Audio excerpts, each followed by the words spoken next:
sasampalin kitang babae ka. I do not recognize this man as legitimately elected by the people. At humarap ka sa akin para masampal kita back to back. At humarap ka sa akin para masampal kita back to back. At humarap ka sa akin para masampal kita back to back.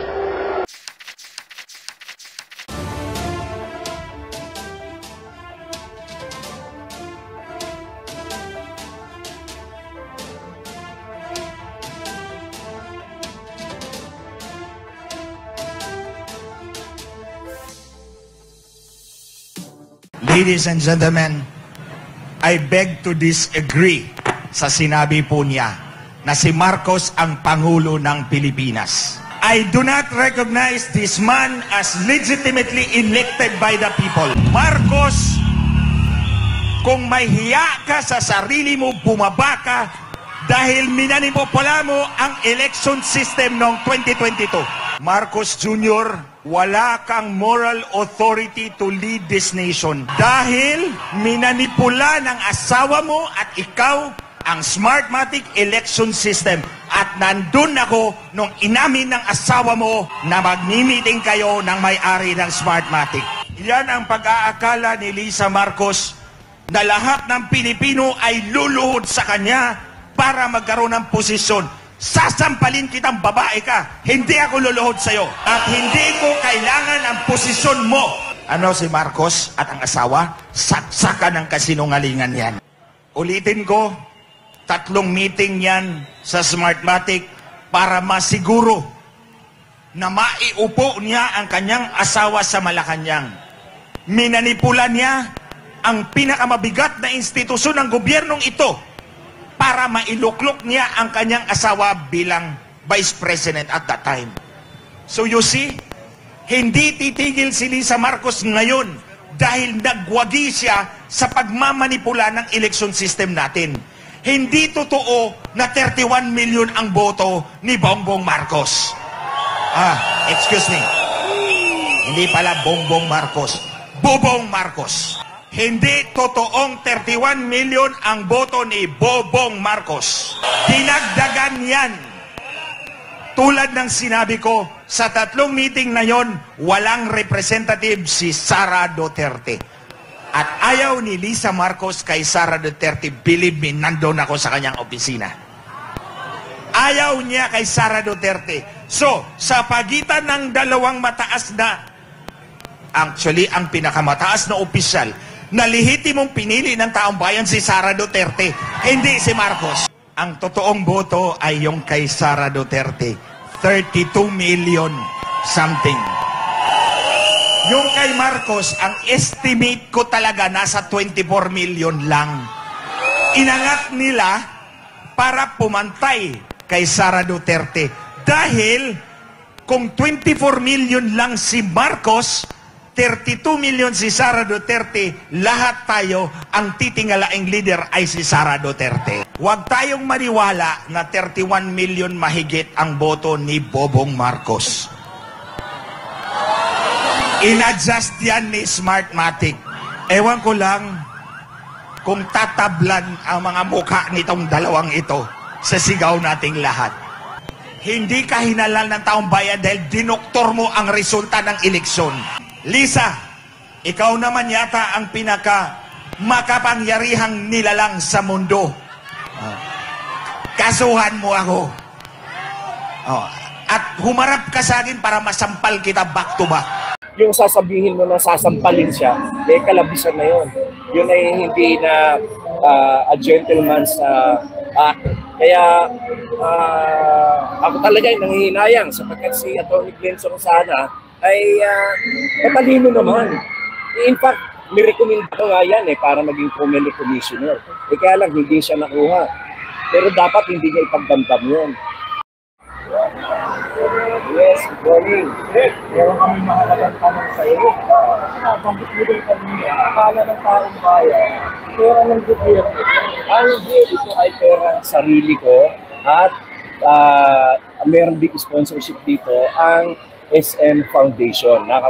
Napakabuti ng SM Foundation. Kaya akala nila Yung iba naninira, ang sinasabi, kakapiranggot lang daw yung nutrition. Hindi naman nila alam na meron pa itong oatmeal, may gatas, na makakapagbigay sa kanila ng nutrisyon.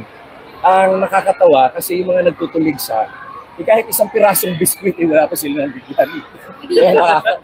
Hindi lang yun, sir. Ang bawat eskwela at kagaya dito, may 1,000 more than 1,000 students. Ang cost ay more than 200,000. Yes, oo, bawat school.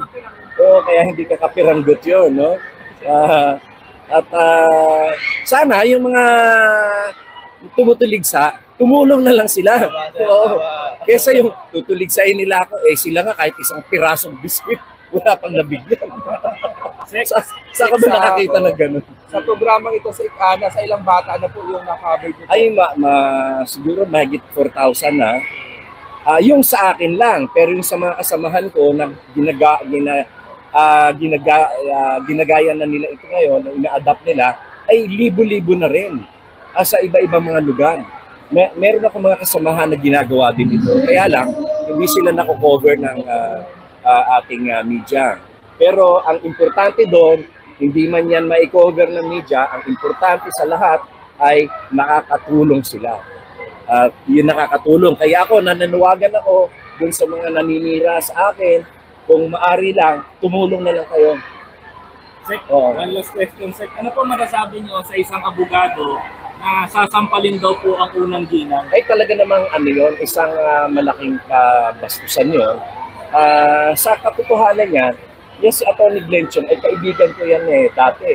At yan ay akin pang tinulungan na inendorso ko yan sa pagiging COMELEC commissioner. Kaya lang ay siguro masyado siyang naghihintay.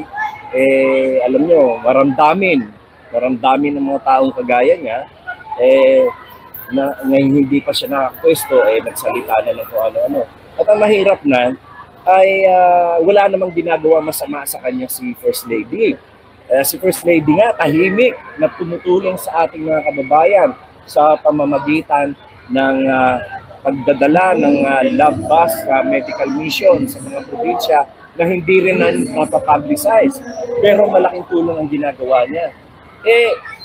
Kung ang isang tao nagkakalat ng kasinungalingan, paninira o mga propaganda laban sa aming Pangulo, yun siguro, kung gano'n ang kanyang gawain, pwede mo pang talagang pagsabihan at umurahin.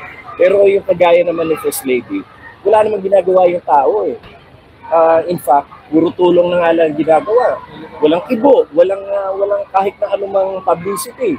Kaya yung sasabihin mo na sasampalin siya, kalabisan na yun. Yun ay hindi na a gentleman's act. Kaya ako talaga ay nanghihinayang sapagkat si Atty. Glenchon sana ay matalino naman. In fact, nirecommend ko nga yan para maging COMELEC commissioner. Kaya lang hindi siya nakuha. Pero dapat hindi niya ipagdamdam yun. Kung talagang tumulong ka kay Pangulong Marcos sa kanyang eleksyon, yung pagtulong mo ay dahil na rin sa pagmamahal mo sa bayan. Na gusto mo ay ang umupo na ating pinuno ng bansa ay yung may kakayahan upang maging maganda ang ating kinabukasan. Hindi dahil na tumulong ka dahil gusto mong maging COMELEC commissioner. Ito sir, sa akin po, si Pangulo at si First Lady ngayon nagkasakit, tapos under medication, ganyan, dahil talagang tagtag sa trabaho, sunod-sunod sir Ngayon, meron po mga imbis na idalangin na for recovery, upang maging kapakinabang na mamamayan at sila ay makatulong sa ating bansa upang sama-sama natin na tahakin ang bagong Pilipinas. Maraming salamat. Ako'y nananawagan sa inyo, suportahan natin ang ating Pangulo, suportahan ang administrasyon, suportahan natin at tulungan natin ang ating bansa. Maraming salamat. Thank you very much. Salamat sir. Nagustuhan niyo ba ang ganitong pagtalakay? Mag-follow sa Informador FB page at mag-subscribe sa Informador YouTube channel. Ang Informador ay nilikha ng mga staff ni Atty. Ricky Tumutorgo, aka Insurrecto, upang lalong lumawak ang inaabot ng pagpapalaganap ng katotohanan at labanan ang fake news at kasinungalingan.